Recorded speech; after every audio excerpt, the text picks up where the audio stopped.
Blue is infamous amongst all the colors of Magic for having a very complex history in terms of balance. The color was initially very overtuned, to the point where the earliest years of the game were almost entirely dominated by blue cards and decks. While this has since been corrected in Eternal formats, Blue has had access to some of the strongest cards the game has ever seen. Today, we're going to go over not only some of Blue's best cards, but some of the most broken pieces of cardboard Wizards has ever released. And starting us off at number 10, we have Timetwister. This is a sorcerer with a mana cost of 2 and 1 blue. It is the effect where each player shuffles their hand and graveyard into the library and then draws 7 cards. This is a member of the infamous Power 9, a set of 9 cards from Magic's earliest sets that were, at that point, by and far the most powerful cards in the game. Timetwister was a great way to refill your hand for a small amount of mana. While it does refill your opponent's hand as well, this usually didn't matter, as you would normally try to win the turn you cast Timetwister anyway. Back at this time in the game's history, the metagame was dominated by combo decks thanks to all the fast mana available in the format. Decks with a good amount of mana and draw could usually find their combo and win pretty quickly, so filling your opponent's hand rarely mattered. Additionally, at this point in the game, a lot of cards were being restricted to one copy as opposed to being outright banned. In the very first restricted list, cards like Black Lotus were just restricted to one copy, and having Timetwister able to reset all your busted restricted cards so you can draw them again and continue your combo was as strong as it sounds. Timetwister is currently banned in Legacy and restricted to one copy in Vintage, where it still sees a fair amount of play in different decks. The most surprising thing about the card is honestly just how that it's so low on this list. How could a member of the Power 9 only barely scrape its way into the Blue's top 10 best cards? It really just goes to show how good Blue's best cards are. Despite having access to one of the best draw spells ever, Blue still has better draw spells and better cards overall to come. Timetwister is an extremely powerful card that's often game-breaking under the right circumstances, but Blue has had access to so many game-breaking cards it simply pales in comparison. And at number 9, we have Force of Will. This is an instant with a mana cost of 3 and 2 blue. It is the ability where you can cast it by paying 1 life and exiling a blue card from your hand rather than paying its mana cost, and it has the effect where you can counter a target spell. Force of Will is a pillar of Eternal formats, which is interestingly exactly what the card was designed to do. Formats like Vintage and Legacy have a ton of one-turn combo decks that can win the game, and without cards like Force of Will to give players a way to interact on their opponent's first turn, they'd be by far the best deck in the format. This was a problem Wizards recognized back during the first sets of the game. Back then, there was a turn 1 kill deck based around the cards Channel and Fireball. Channel is a sorcerer that lets you pay 1 life to add 1 colorless mana, and Fireball is a sorcerer with a mana cost of X and 1 red that can deal X damage to any target. By using early Magic's fast mana, you would play Channel on turn 1, pay life down to 1, and then put all their mana into Fireball to burn your opponent for 20 life. This was a huge issue in the early days of competitive Magic, and Wizards decided they needed a stopgap for these kinds of combos. This led to the release of Force of Will, a card that allowed players to stop combo decks from going off on the first turn of the game. While Force is used to hold these combo decks back, it's also great in most matchups. Most decks will have certain cards that, if they resolve, can change the course of the game, and these are fairly common cards. Often, a simple removal spell or draw spell is enough to change the course of a game. Having a counterspell that doesn't require any mana can allow you to stop spells that you otherwise couldn't, developing your game plan by using all your mana while still having your shields up. The only real downside of the card is that it requires you to go down a card to use, which is a real cost, but can often be worth it.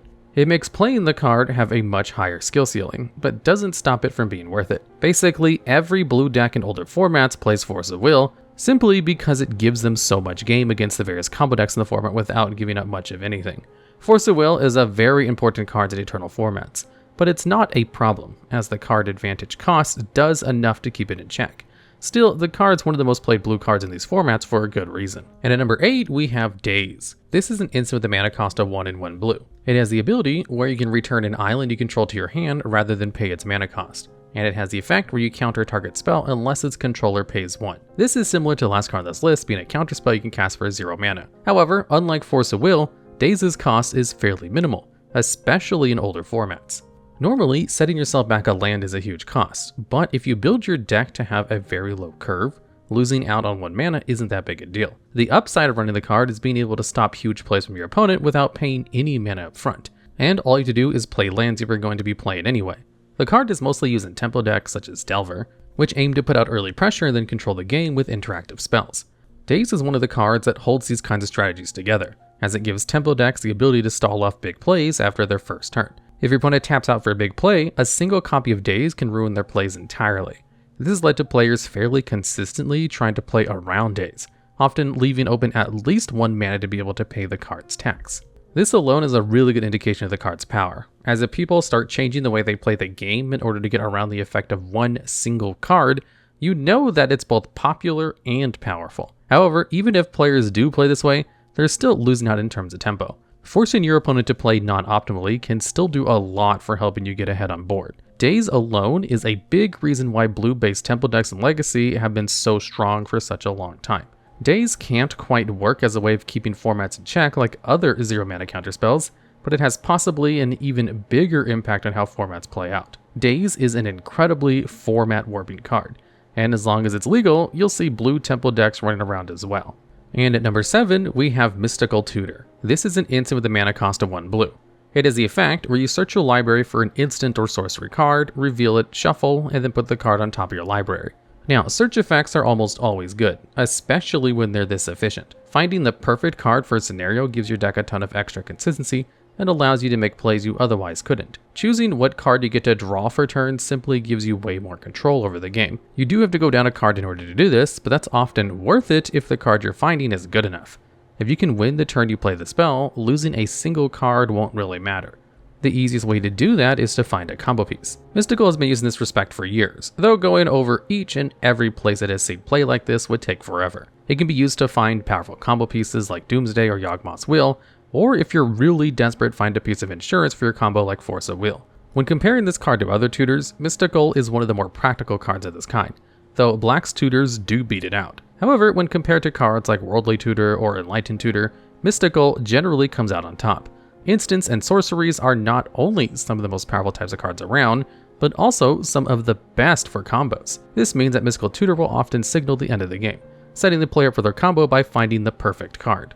Mystical is currently banned in Legacy and restricted in Vintage, which is very necessary considering the wealth of powerful tutor targets in both of those formats.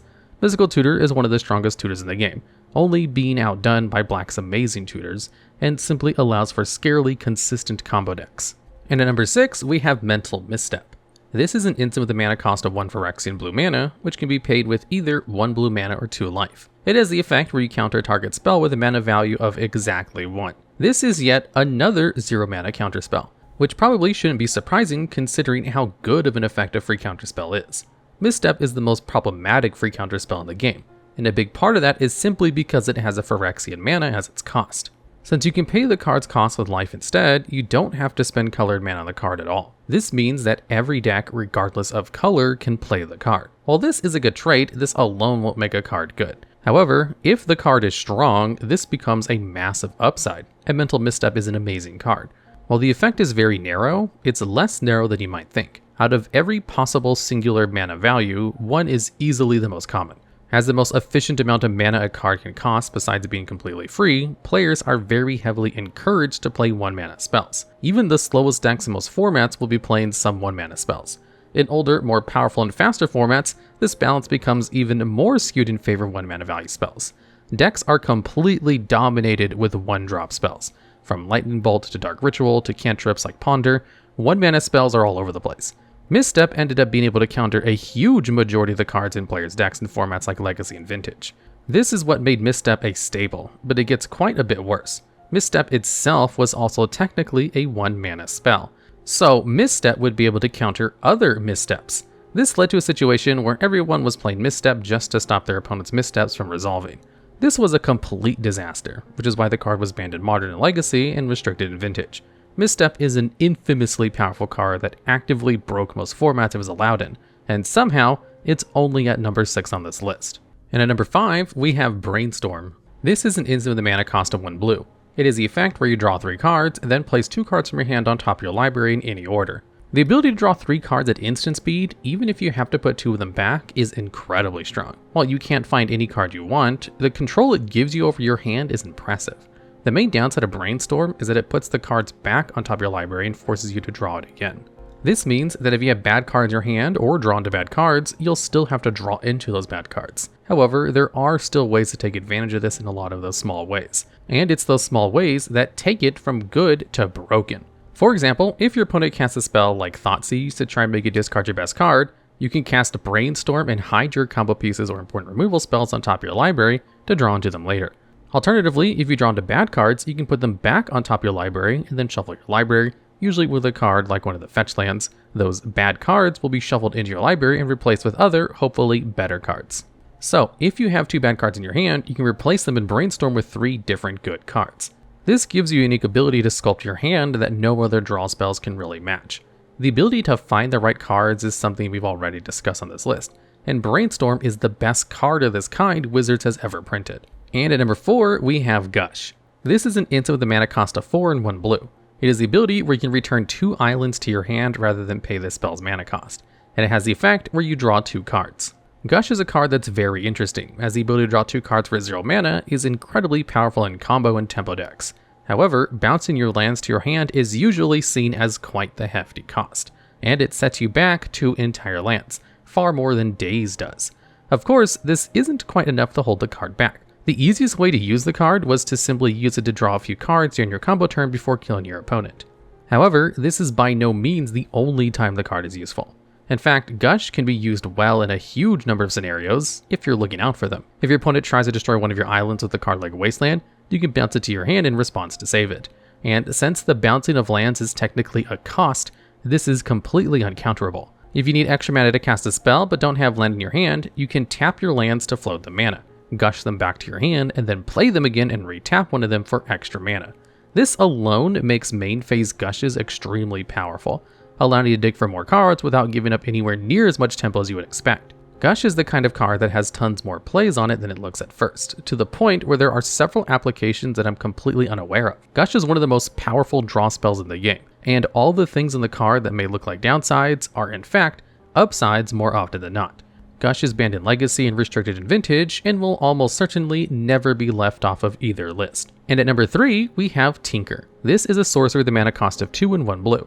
It has an additional cost where you have to sacrifice an artifact in order to cast a spell, and it has the effect where you can search your library for an artifact card and put it into the battlefield and then shuffle. The main thing to notice on this card is how it doesn't have any real restrictions at all. This means you can sacrifice a 0 mana artifact like Mistress Bauble and go find a 12 mana artifact like Blightsteel Colossus. And in fact, players have won many games by doing exactly this. This is made even better in Vintage, where you have cards like Mox Sapphire and other Moxen, 0 mana artifacts that can be tapped for mana. You can easily sacrifice this to Tinker to find a game-ending threat. A resolve to Tinker is very likely to end the game, and a big reason for that is how many good targets there are for the card. In Vintage, the only format where the card is legal, you can find cards like Time Vault, a powerful combo piece which can let you take infinite turns. Or find a card like Belasted Citadel, an artifact that lets you cast spells from the top of your library by paying life instead of paying mana. Or just grab giant threats like Blightsteel. Whatever angle of attack is best against your opponent at that moment, Tinker can go grab an artifact that does that for you. This is an ability that has only gotten better over time. Originally, Tinker was being used to find cards like Mere Battlesphere or Inkwell Leviathan, which are just big beaters, but these have progressively been replaced with better and better threats. This is the thing about Tinker. It will really only get better with time. Despite costing 3 mana, which is quite a bit in older formats, a card that both tutors up a card and cheats into play is such a powerful effect that there will always be a way to abuse it. And at number 2, we have Time Walk. This is a sorcery with a mana cost of 1 and 1 blue. It is the effect where you take an extra turn after this one. Time Walk is as strong as it reads. Getting an entire extra turn for just 2 mana is very strong, despite the fact that extra turn spells usually aren't as good as they look at first. However, Time Walk is very different. Unlike most extra turn spells like Time Warp, which costs 5 or more mana, which often means you won't have any more mana to cast any other spells in that turn. If you have creatures in play, you can attack with them an additional time. Or if you have planeswalkers, you can activate their loyalty an additional time. So to make an extra turn spell good, you either need some extra mana lying around or some additional permanents in play. Having an extra turn spell at a lower mana value makes meeting both of these conditions a lot easier to fulfill, making Time Walk a lot easier to break. Another big upside is the risk of playing the card is a lot lower thanks to how easy it is to cast. If you cast an extra turn spell, you'll get all of your mana back and draw a card, so even if you can't make good use of it, you at least don't lose much. However, if you're holding an extra turn spell and don't have the mana to cast it, it can clog up your hand. Playing tons of extra turn spells runs the risk of you finding yourself in a situation where you can't cast any of them for several turns, which can lose you the game. However, since Time Walk only costs 2 mana, this will basically never happen. The point here is that Time Walk has all the upsides of an extra turn spell and none of the downsides. This is why basically every blue deck in Vintage plays the card, as there's just no reason not to. The card just does so much for so little. It can single-handedly steal games and has no downsides, which is why no other extra turn spells has even come close in terms of power. Despite how powerful an effect this is, there's still a single blue card that's even more powerful, and you probably already know what it is. And at number 1, we have Ancestral Recall. This is an instant with a mana cost of 1 blue. It is the effect where target player draws 3 cards. There's nothing really special about this card, it just does way too much for way too little. It's like if red had a card that dealt 7 damage to anything for 1 mana instead of just 3, or if black had a 1 mana card that could destroy all of your opponent's creatures. It's just an effect that should cost 3 or even 4 times as much mana, but put on a 1 mana card. There are a few ways to try to put this in perspective. For one, it draws the same number of cards as Brainstorm, but doesn't ask you to put any cards back. And Brainstorm is good enough to also be one of the 10 best cards in blue. In order to get this many cards on a card with no downsides, you have to go to Concentrate, which is a 4 mana and sorcery speed. So Recall costs 25% of the mana as a similar card does. So we've established that the card draws way more cards than any other card at the cost does. But why exactly is that an issue? Well, in order to do anything in card games, you need cards, and having more cards than your opponent means you can do more things than they can. If you can answer every one of your opponent's threats, using 1 card to get rid of one of your opponents each time, the player who has the most cards will end up winning the game. However, drawing extra cards usually means you can't develop your board, meaning your opponent has an opportunity to pull ahead in the game. However, if you don't have to spend very much mana drawing cards, like for example only 1 mana, you wouldn't be putting yourself behind at all. This means you'll be able to pull ahead on cards without the necessary downside, setting you up to win a lot of games. This is made even better by all the other cards around it that can make the card even better. Since the only format where you can play the card is in Vintage, you'll be playing with Moxen, so drawing cards can actually pull you very far ahead on mana. You can also use some of those extra cards on your Force of Wills, allowing you to offset Force's downside of a card disadvantage. All of this is just a glimpse into the overwhelming power of Recall. The card is ridiculously overtuned to the point that it's kind of hard to see how it made it past playtesting. Alright, and that's the list. Are there any cards you think we may have missed, or have any ideas for future videos just like this one? If so, let us know down in the comments below.